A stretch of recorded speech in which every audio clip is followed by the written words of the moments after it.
Hey class, we're going to take a look at activity 1, 2, 3 here, multi-view drawings.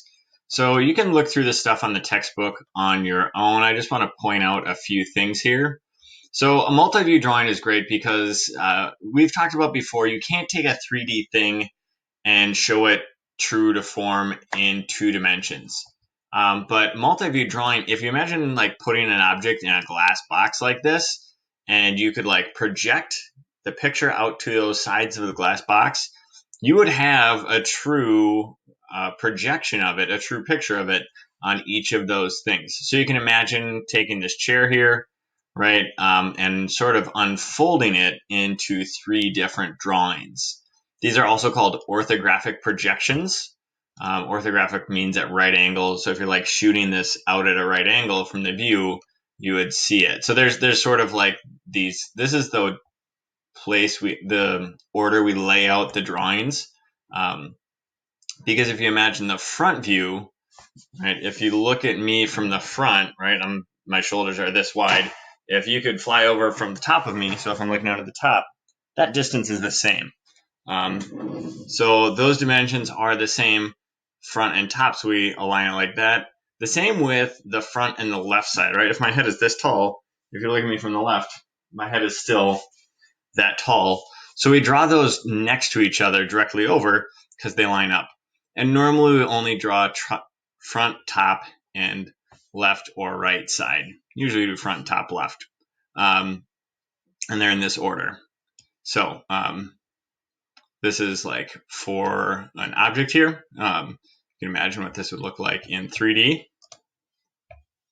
I wish they actually showed that 3D object here so you'd get a understanding of it. But we'll practice this and continue on here. So figure 2 here, let's take a look at how you would draw this and how these, so we've got a front, top, and right side here.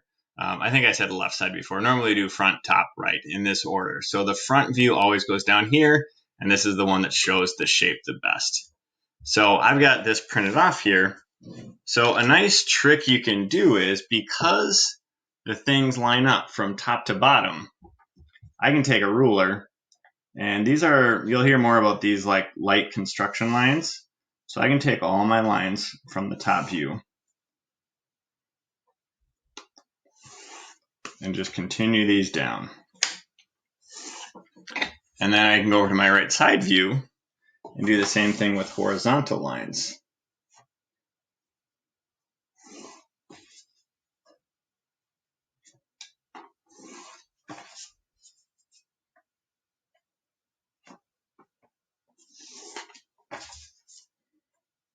And we've got our bottom line here. Okay, so this might look a little confusing and not help out yet. So I'm going to pause this while I draw the outside of this.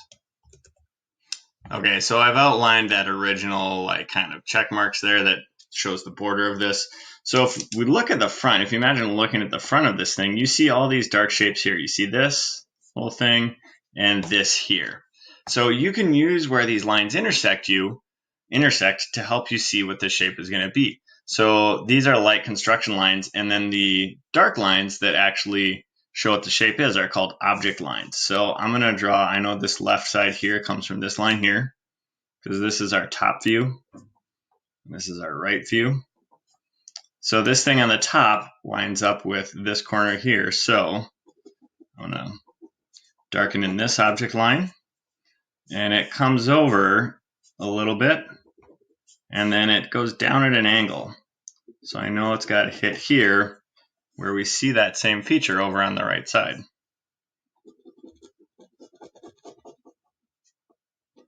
So there is dark object line showing the front view there.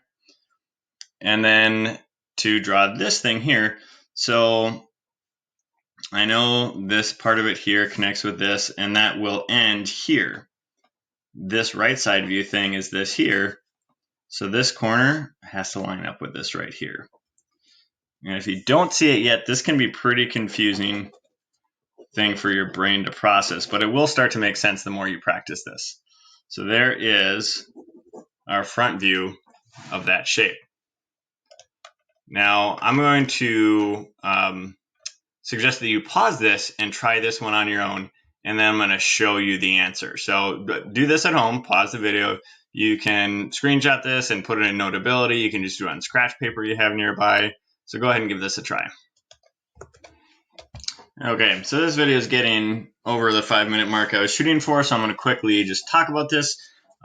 So here's what it looks like. A lot of times students think that this should be rounded since it's a circular thing, but if you're looking at this from the right side here, that is going to look completely flat on top. You wouldn't be able to tell that it's rounded. And another thing here that people ought to mess up is this hole here is we use what are called hidden lines. And so this is kind of like X-ray vision. You draw them as dashed lines to show from the side where that hole would be along with the center mark. And Mr. Kosik is going to talk about more of those in the next video. So that's your introduction to multi-view drawing. Hopefully with practice, this will start to make sense. Thanks for listening.